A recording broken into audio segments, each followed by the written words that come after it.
Everyone, good afternoon. তো এখন বাজে দুপুর প্রায় 3:30। তো এখন ভাবছো তো দুপুরবেলা শাড়ি পরে কী করছি? শাড়ি পরে রেডি হয়েছি কারণ আছে মেয়ের স্কুলে বসন্ত উৎসবের মিটিং। বসন্ত উৎসব না, অ্যাকচুয়ালি সামনে তো পরীক্ষাও আসছে, সেটা রিলেটেডও কিছু কথাবার্তা আলোচনার জন্য এই মিটিংটা ডাকা হয়েছে। আর মিটিংয়ে অবশ্যই মায়েদেরকে এরকম লাল পেরে সাদা বা ঘিয়ে শাড়ি পরেই যেতে হয়। ওদিকে মেয়ে ঘুমাচ্ছে, মেয়েকে নিয়ে যাব না, ওর বাবার সাথে থাকবে, হাজব্যান্ড আমাকে নামিয়ে দিয়েই চলে আসবে। তো চলো এখন বেরাই, কারণ তোমার অলরেডি আমি 10 মিনিট লেট, কারণ হাজব্যান্ড এখনও আসেনি আলুর থেকে, সেই জন্য আর কি। তো আবার সমস্ত কিছু মিটিং হয়ে যাওয়ার পরে, মানে পড়াশোনার মিটিংটা হয়ে যাওয়ার পরে এখানে দাদাভাই দেখিয়ে দিচ্ছে যে এবারে বসন্ত উৎসবে নাকি বাচ্চাদের সাথে সাথে মায়েদেরও নৃত্য পরিবেশন করতে হবে, যেটা শোভাযাত্রা হয় আর কি। সেখানে দুটো স্টেপ দেখিয়ে দিচ্ছে, এই যে আমি দেখাচ্ছি, কারণ দাদাভাইকে এরকম রূপে সচরাচর দেখা যায় না বলে আমি ভিডিওটা করে রেখেছিলাম। তো যাই হোক, বেরোনোর পরে তো হাজব্যান্ডকেও বললাম, তো বললো দেখো যদি সবাই করে তুমি করবে, সবাই না করলে তুমি কি করে করবে। তো এই হচ্ছে ব্যাপার। তো তারপরে যখন চলেই যাচ্ছিলাম দত্ত সুইটসের এখান থেকে, হাজব্যান্ড বললো কি চলো গরম গরম সিঙ্গারা কিনে দিই, সিঙ্গারা খেতে খেতে বাড়ি চলো। তো ওরা নিল, হাজব্যান্ড নিল মিষ্টি আর আমাকে কিনে দিল সিঙ্গারা। তো এটা হচ্ছে তার পরের দিন, সেদিন আর কোনো রকম ভিডিও করা হয়নি।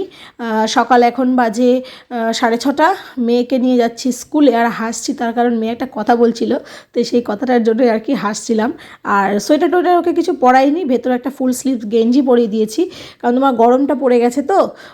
তো হচ্ছে পরে ওর গরম লাগে স্কুলে গিয়ে। তো ওকে নামিয়ে দিয়ে এই যে এখন আমি হাঁটতে হাঁটতে যাচ্ছি। সকালবেলায় হালকা হালকা যে রোদটা গায়ে মুখে পড়ে না, বেশ ভালো লাগে। তো চলো কী আর করা, এখন যাই, হেঁটে হেঁটে বাড়ি যাই। বাড়ি গিয়ে তারপর তোমাদের সঙ্গে আবার কথা হচ্ছে।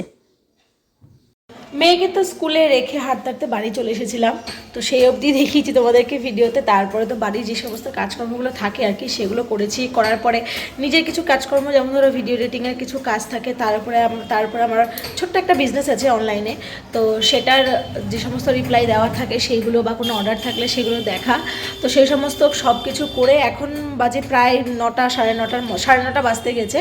তো এসেছি রান্নাঘরে। এবার রান্নাঘরে এসে আমি গ্যাসের সামনে দাঁড়িয়ে চিন্তা করছি যে কী করব, মানে সকালে কি খাবার দাবার করব। এই প্রতিদিনের এই এক চিন্তা, সকালে জলখাবার কি হবে। আর দেখো যেটা ঝটপট আমাদের বাড়ির সবাই খেতে ভালোবাসে, গোলা রুটি নয় চাউমিন, নয় তোমার ডিম টোস্ট, এইসব জিনিস। এবার আজকে না সত্যি কথা বলতে এগুলো চাউমিন মাঝখানে কদিন মানে কি বলবো বহুবার খাওয়া হয়ে গেছে, এমন হচ্ছে সপ্তাহে সপ্তাহে 2বার করেও খেয়ে নিয়েছি। তো চাউমিন করার কোনো রকম কোনো ইচ্ছা নেই। তো সেই জন্য আর কি চিন্তা ভাবনা করছি যে কী করবো সকালে জলখাবার। আর হাজব্যান্ড ফোন করেছিল, বললো যে তোমাকে আজকে আর যেতে হবে না, আমি বাড়ি আসছি, কিছু খেয়ে দিয়ে আবার আড়তে আসবো, তো তুমি কিছু খাবার দাবার করো, আমি একদম মেয়েকে নিয়ে বাড়ি আসছি। তো সে তো বলে খালাস কিছু একটা করো, এবার আমি কি করব সেটাই দেখার মানে বিষয় আর কি, সেটাই ভাবনা চিন্তার বিষয়। তো দেখা যাক কী করি। তো চলো তোমরা ভিডিওটা দেখতে থাকো, আর অবশ্যই জানাচ্ছি যে কী করছি। অনেক ভাবনা চিন্তা করলাম কি রান্না করব না করব, তো কোনো রকম কোনো কুল কিনারা না পেয়ে শেষমেশ মানে যেটা আমাদের অপশান আর কি বাঙালিদের, সেটাই বসিয়ে দিই, মানে রেডি করেছি। তারা তোমাদেরকে দেখাই, এই যে এখানে তোমার গোবিন্দভোগ চাল ছিল বাড়িতে, আর তার সাথে কিছুটা তুলাই পাঞ্জির চাল মিশিয়ে তেল দিয়েছিলাম, হাতটায় পুরো তেল লেগে গেল। তো যাই হোক, মিশিয়ে তোমার একটু আলু সেদ্ধ দিয়ে লবণ তেল দিয়ে বসিয়ে দিয়েছি। সুন্দর একটু ফেনা ফেনা ভাত হবে, আলু সিদ্ধটা একটু শুকনো লঙ্কা ভেজে মাখবো। এই সকালে জলখাবার। আর কি করব সত্যি বলতে এখন কিছু মাথাতেও আসছে না কি আর বানাই, আর আজকে নিরামিষ খাবো, তো সেই জন্যই আর কি। তো চলো এইটাকে বসিয়ে দিই, আর তারপরে কিছুক্ষণের মধ্যে মেয়ে হাজব্যান্ডও চলে আসবে। ওদিকে তো রান্নাবান্না হচ্ছে, ভাত বসিয়ে দিয়েছি। আর আমার না যখন সেরকম কোনো কাজ থাকে না, তখন আমি কি করি, এই গেটটা খুলে এখানে এসে দাঁড়াই, বিশেষ করে সকালবেলার দিকটা খুব ভালো লাগে এই দিকটা এসে দাঁড়াতে। মানে রাস্তাঘাটে লোকজন দেখা যায়, প্লাস আমাদের গাছগুলোও দেখা যায়, যদিও গাছগুলোর অবস্থা এখন খুব একটা ভালো নয়, তার কারণ গাঁদা ফুল তো এবার শীতকাল যেহেতু চলে যাচ্ছে, গাছগুলো কেমন যেন হয়ে গেছে। তবে নয়নতারা ফুলের গাছটা এখনও বেশ সুন্দর হয়ে রয়েছে, দাঁড়াও তোমাদেরকে দেখাই। এই দেখো নয়নতারা ফুলের গাছ পুরো ভরে ফুল হয়ে আছে এখনও, আর গাঁদা ফুলের গাছগুলোর এই অবস্থা। আর মনে হয় না এগুলোকে মানে রাখা যাবে, গরম যেহেতু পড়েই গেছে। কিন্তু দেখো এই গাঁদা ফুলের গাছটায় কি সুন্দর এখনও কুড়িতে ভর্তি হয়ে আছে, জানি না সব কুড়িগুলো ফুটবে কিনা, তবুও আর কি বেশ ভালো লাগছে দেখতে।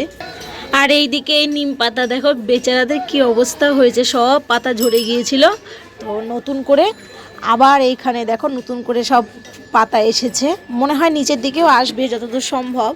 যত গাছে যাই হয়ে যাক না কেন নিরাশ করে না আমার এই লাকি বাম্বু। এই লাকি বাম্বুর বয়স প্রায় 6 বছর হতে যায়, কিন্তু দেখো এখনও একদম পারফেক্ট হয়ে আছে। যখন কৃষ্ণনগরে ছিলাম তখন আমার হাজব্যান্ডকে আমি গিফট করেছিলাম ওর একটা জন্মদিনে। তো একদম ছোট্ট একটা কাচের শিশিতে আর কি পেয়েছিলাম আর কি, অ্যামাজন থেকে আমি অর্ডার করেছিলাম। তো সেটাকে আদর যত্নে আর কি এভাবে হাজব্যান্ড রেখেছিল। আর গাছটা দেখেছো কি সুন্দর হয়ে আছে। এদিকে তুলসী পাতাগুলো আস্তে আস্তে ঠিক হয়ে যাচ্ছে, তো বেশ ভালো লাগছে। মাঝখানে কেমন যেন হয়ে গেছিলো, ছোটো ছোটো পোকা ধরছিল, অনেক কিছু করে ঠিক করতে পারছিলাম না, কিন্তু এবার একা একাই ঠিক হয়ে যাচ্ছে। আর এই নিচের পাতাগুলো দেখছি ঝরে যাচ্ছে। যাই হোক, এই দেখে ভালো লাগছে। গাছগুলো আবার মনে হয় প্রাণ ফিরে পাবে। তো গাঁদা ফুলগুলো সরিয়ে ইচ্ছে আছে অন্য কোনো গাছ লাগানোর আবার, তো দেখা যাক কত দূর কী হয়। তো চলো ভেতরে যাই। হ্যাঁ, কী খাচ্ছিস? কিসের চকলেট? কালকের চকলেট? বাড়ি এসে চকলেট? আজকে কটা চকলেট পেয়েছিস দেখি? ওদের না বেশ ভালোই হয়েছে, প্রত্যেক দিন স্কুলে যাচ্ছে একটা দুটো করে, যতই আমরা ভাবি চকলেট দেবো না, একটা দুটো করে কিন্তু চকলেট পেয়েই যাচ্ছে। কারণ না কারোর জন্মদিন থাকছে। এবার আজকে দুজনের জন্মদিন ছিল। কোথায় বের করে? ও আচ্ছা আচ্ছা, কালকের একটা চকলেট, কালকেরটা খায়নি। আর হচ্ছে কালকে ছেড়ে চলে এসেছিলাম। ও কালকে ছেড়ে এসেছিলে, সেটা আবার আজকে দিয়েছে তোকে? বাবা, বিশাল ব্যাপার তো। এটা চকলেট যেছে সেটা আবার পেয়েছে। আসলে কালকে ওর স্কুলের ডায়েরি প্লাস চকলেট পেয়েছিল একটা আর কি, সেগুলো সব স্কুলেই ফেলে চলে এসেছিলো। আজকে সেগুলো পেয়েছে, আর বাড়ি এসে ওই জন্য মহা চকলেট খাওয়া শুরু করে দিয়েছে নাচতে নাচতে। এমনিতে তো এই চকলেটগুলো পায় না খেতে, এবার স্কুলে বন্ধু বান্ধবীদের যখন জন্মদিন হয় তখন একটা করে চকলেট পায়, আর বাড়ি এসে আরাম করে। কী হলো, দাঁতে লেগে যাচ্ছে? তো চলো, আজকে তোমার ফেভারিট খাবার দাবার করা হয়েছে, সেটা হলো সেদ্ধ ভাত, মানে ফেনা ভাত। আর এখন আলু সেদ্ধ মাখবো। তুমি 10 মিনিটের মধ্যে ড্রেস চেঞ্জ করে জল জায়গা করবে, ঠিক আছে? চলো।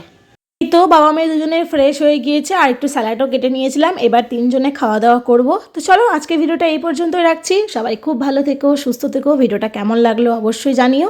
ভালো লাগলে লাইক করে দিও। চ্যানেল নতুন হলে প্লিজ আমার চ্যানেলটাকে সাবস্ক্রাইব করে দিও। দেখা হবে খুব তাড়াতাড়ি।